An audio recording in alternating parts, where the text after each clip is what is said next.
Good afternoon, LEC community. It's me, Ivan, with the LEC team, with another episode of our series all about you, where we get to learn about people, places at the universities that are in partnership with us. And we welcome different universities, colleges to reach out. We would like to get to know you and then what's available for prospective educator students. But today I'm joined by Jeanna Moreno and Dr. Donet Alonso and Marena, who is a student, education student, will be joining us here pretty soon. Oh, there she is. No, she'll come up. But Gina, Dr. Alonso, thank you for being here with us today, where we get to have a little bit about you. But how are you all? I'm doing well. Yeah. Thank you for asking. Yeah. Good. Yesterday in Colombia, we had a little tornado scare, but we're doing good now. Really? Uh-huh. Yeah, it's been a little weird, the weather, but that's how South Missouri is. Yes. I think Marina is having some issues connecting, but we'll just roll through and then hopefully she can join us in a little bit. But recently we visited MU in Columbia, Missouri, and I was surprised. I did not know it was huge as how it was. I went with my colleague Diana, and then the students, we were walking there was a lot of students, and the students were really friendly. We were lost for a little bit, so they pointed us in the right direction to find the correct spots. I had a lot of fun to learn about I enjoyed learning about Corazon, the Cambio Center, which I'm sure we're going to get a little bit into it today. But yeah, tell me a little bit. I don't know who wants to take this question, Dr. Alonso or Gina, but what drives your institution? Every institution has a different mission in preparing prospective educator students. So, what is MU's approach? How are the prospective students supported at MU? Yeah, I can start off and then pass it to Dr. Alonso. But at Mizzou we take pride on hands-on learning. So all across Mizzou, different campuses, we really talk about hands-on learning early and often. So across campus, beginning sophomore year, no matter what degree you seek. But since we're speaking about education, so our students actually get into a classroom for observation. They get exposure to different grade levels, and that continues from sophomore year all the way to their senior year. And then usually their senior year, they're at a 1-year internship in a classroom with a co-host teacher. And in the spring semester, depending on what degree they choose, they actually take lead in a classroom with the support of mentorship. So one thing at Mizzou that we take pride on is the community, the friendliness, the welcomingness. We really care about our students, but and how they're doing academically, personally, but hands-on learning is really what we're known for. Yeah. No, yeah, I believe you. Last week, Marina told me that her advisor is who's supporting her, and she watches the different prospective educators where their plays. And then different conversations that I had with Marina is it seems like and also Dr. Alonso at lunch, the faculty is really invested in the students. Even though it's a bigger university, but the faculty still seems to have that care for students. Uh, Anything you would like to add, Dr. Alonso or Marina? I think it's real important to know from the faculty perspective is that we take a caring theory for our students. We care about them. We try to journey with them and what they want to do to be successful. And that doesn't mean that it's easy or that there's no challenges, but we like to also celebrate their successes. Every student will come at it differently. It depends on their learning style, depends on where they came from, if they started as a freshman or if they were a transfer. We have a real hands-on approach to help them see the bigger picture of, and also to help them learn about what is teaching all about. Mm-hmm, mm-hmm. I also want to mention or name that for our audience to get to know these faces. It is important for Latino families. We know that families are the biggest stakeholders in the Latino family, especially in education. And then, so these are the people that will be with your student. And if you have any questions or sometimes we would like to know who's there taking care of mijo or mija. Well, Dr. Alonso is here, and also Marena, who is leading her own organization, will be there for prospective educators or any Latino student that's at MU. So How can students get started? For someone, for families in our audience, or also educators that are watching us, how can someone start their journey at MU? And are there any flexible programs for educators that are already in the classroom? Yeah, I'll take this one, and then I'll pass it off. But so honestly, it just starts with an inquiry. So asking, being curious about our program. So I like to take pride in the fact that I feel we're really approachable, we're responsive. So asking, what kind of involvement do we have? We have different mini teacher certification educator prep programs, which are flexible. So kind of like Dr. Alonso mentioned, every student has different needs and different career goals, essentially, even if it does lead to a classroom, whether it be minors or study abroad or, no two students learn the same. So we really get to know our students and figure out what their needs are. And that actually starts prior to even getting enrolled into campus. So when they have a question, they're usually myself or Giovanni, my colleague, are the first people they ask. But throughout that whole journey, they get partnered with an advisor. They get to meet the faculty. They have opportunity to join different organizations.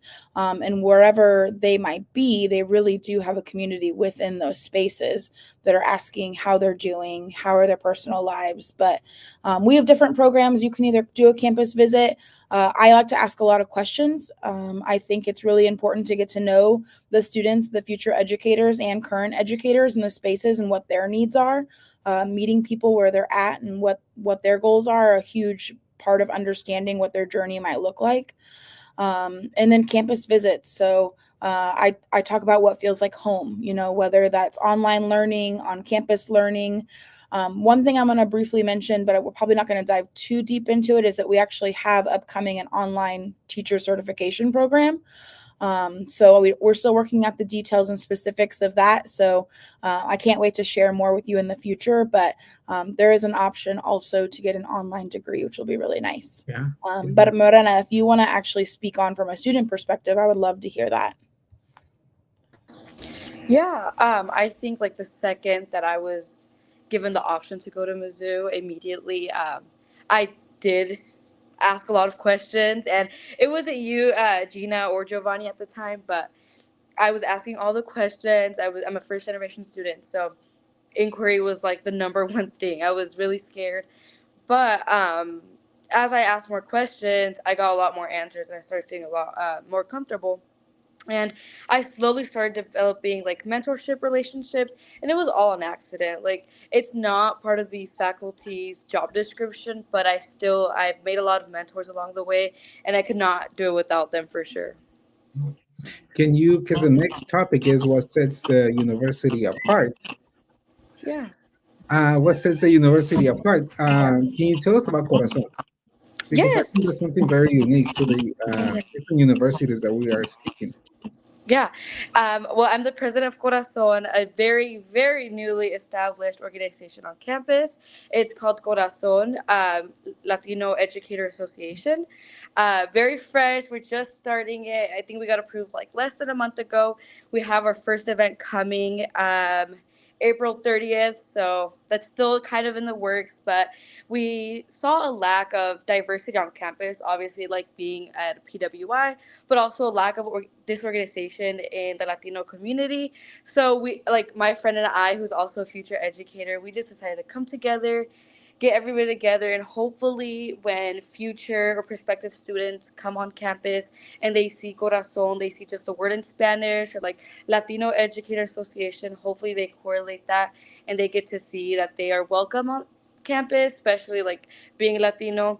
I didn't have an option, and like Mizzou was like where I was gonna go. But I know if I would have seen like a Latino association specifically for educators, no hesitation at all. Like that would have been my first. I would have been a lot more comfortable for sure. Yeah, and I'm looking forward to continue to work Yes, together alongside yes, you. of course. And I'm really happy to collaborate with anybody, get advice from anybody since this is so fresh and so new. I'm here for everything. Yeah. And I'll That, just kind of add to that real quickly. Morena is also a part of Dorsey Leadership Academy, which is unique. So it is helping build that community and mentorship also that she has been, that we provide students within. So, navigating what future classrooms look like, right? So the mission of LEC is to have more representation of the spaces that we're involved in. And so we're really passionate about that here. Morena said it right in the fact that we are in a predominantly white institution, but these communities exist within this institution, and they're very passionate and kind and caring people. So. yeah, For sure. Speaking more about Dorsey Leadership Academy, um, honestly, like the second that I stepped on campus, not even like class sessions yet, but it was just like touring or summer welcome. They had things prepared for me to be informed about Dorsey Leadership Academy. And honestly, that's where I made some of my best friends, where I've met a lot of really great people who are genuinely caring and want to be educators in the future or in the education field.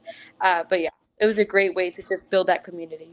yeah, yeah, I think the thing that's important too is like that students are helping tell other students or future students what their experience has been. And that is more helpful yeah, than if a group of faculty or a group of staff are sitting in front of them telling them what we think that is important. But when you have a peer doing that, that peer mentorship is real important. And they look like them and they understand them and they're understanding the culture, and they know that it'll be difficult to go back and tell your parents, particularly your mother, I want to go away to college. mhm, But if somebody is helping you work through that, then you start understanding it a lot differently. yeah.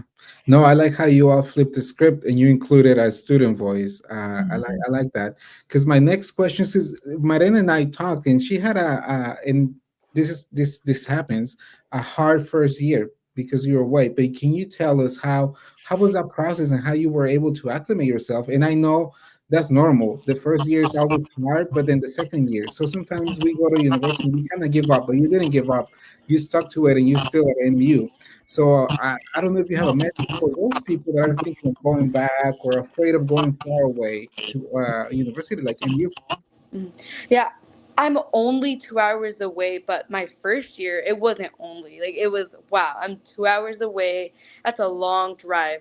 But honestly, just asking questions and just, if I don't feel comfortable, just reaching out and asking was like the main way.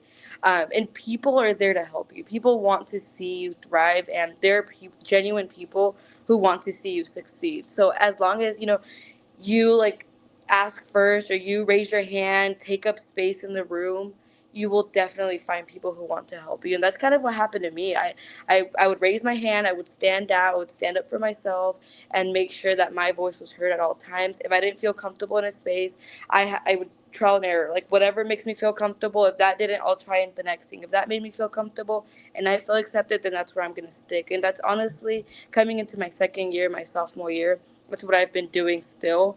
And now I'm able to like go into certain spaces with a certain confidence that I didn't have before. Yeah. And then luckily you didn't leave, and now you started Corazon, which will be able to touch many, many students after you. So yeah, That's the that's goal. yeah, yeah, yeah. So representation matters, as Gina mentioned. We know that representation is important in classrooms and is powerful. How does MU support Latino students in becoming themselves, in realizing that the university is also theirs? Yes. Yeah. Are there any supports for students in that area? I can touch a little bit on this, and then Dr. Alonso, I might have you kind of touch about the faculty portion of like what we implement. So, as mentioned, obviously Dorsey Leadership Academy is that mentorship and community. We also have Association of Latin American Students, ALAS, on campus, Corazon now, and then we also have First Gen. So we actually have a phenomenal First Gen department. And so whenever someone self-identifies that they're a first generation student, and that identity meaning that no parent has a bachelor degree, or even the exception now is that a parent who has a bachelor degree but may have not been a present parent in that student's life, Um, so the first gen initiatives are really phenomenal about reaching out to those students and checking in and asking. And we do first gen initiatives. Um, again, just asking how we're supported, and so representation does matter, and the fact that just like probably all of us, I am a first generation student, I'm Latina, and like Morena had said, like my first year of college was brutal, it was hard, and so finding that community is super important, but also we actually speak heavily not just to Latina students or Latino students, but to all students about equity and inclusiveness in the classrooms, which I know probably Dr. Alonso can speak a little bit more on. Mhm. So our curriculum is built on inclusion. And as teachers, we are teaching our pre-service teachers how to be inclusive in their classrooms to all their littles that they will encounter. For some students, they come from the rural area that they didn't have a lot of diversity in their schools. And some of them will go back into that. However, we try to tell them that, yes, that may be what you're doing, but the world is bigger than that. And your littles are going to leave your school and they are going to encounter all kinds of people. So if you start preparing them from the time they come to school to the time they graduate in high school, they'll be so open about, oh, I want to learn more about that. Or that person may have a disability, so I would like to know more about that. How can I help them learn in a way that's successful for them? So our curriculum is deeply rooted in inclusion, and we try to do that in a real narrow net.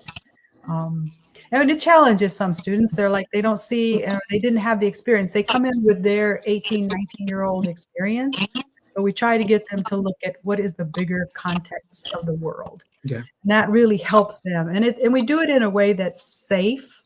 And that way we're not pushing too hard, but yet we're pushing hard enough that they are willing to look at that and have dialogue and reflection around that. No, and I got to sit in one of your classes where you were talking about inclusivity, advocacy, and there was another. There was different ones. Even coming from a student perspective, I feel like I was definitely pushed. I grew up in Kansas City. Like, I want to go back to Kansas City. I want to teach in the urban area. But, like, I also got to learn about rural communities. I got to learn about all kind of diversity. And it opened my mind. I don't think I would ever teach in a rural community, but it did teach me something that I don't think I would have ever got the chance to learn. Yeah. No, we're near the end. Marina, you're going to be a teacher. What would you tell somebody, a high school student that's thinking about becoming a teacher? How would you encourage them?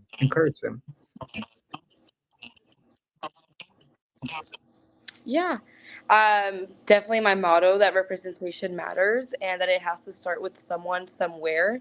So maybe that's you and that's the person. And I know maybe the pay isn't the best for teachers, but the impact's going to be very great. Mm-hmm. And then for everyone, anything that we miss, anything that you want to talk, any people, any places, any MU that we have missed, and then if not, then why is it important to become an educator? I think the biggest thing of why it's important is because we need great teachers. We need powerful teachers. We need those who are empowered to make change in the world, that they can teach their littles across the board all different things, and they can care about them and be patient. You're going to need that when you're a teacher, and just work through the challenges that you have. And if it comes to a point where you're like, well, maybe this isn't for me, but you will still be able to use your education degree in other aspects of work that you do. And we are open to that. We know not everybody will stay in the classroom till they retire, but we want them to have a solid foundation to start that. And that's what our commitment is at MU, to do that in the College of Ed and Human Development. Yeah, and I'll just kind of echo that. We are a bigger university, but we do have a really great community here, which I have much loved and thrived. I love getting to know the students and our faculty. I mean, we all just ask how each other's weekends are, but teachers are so important in every aspect. I mean, they literally make all professions possible. So. Thank you all. We'll see you on May 30th. We'll be highlighting right? Yeah, I think MU so. and a couple of other universities and colleges for families, students, and educators to get to know and hopefully go back to school or choose one of those institutions as their next, as their next school. Other than that, thank you. Thank you. Appreciate Thank you you. for the opportunity. We'll talk to you later. All Bye bye. right. Take care. Thank Thank you. you.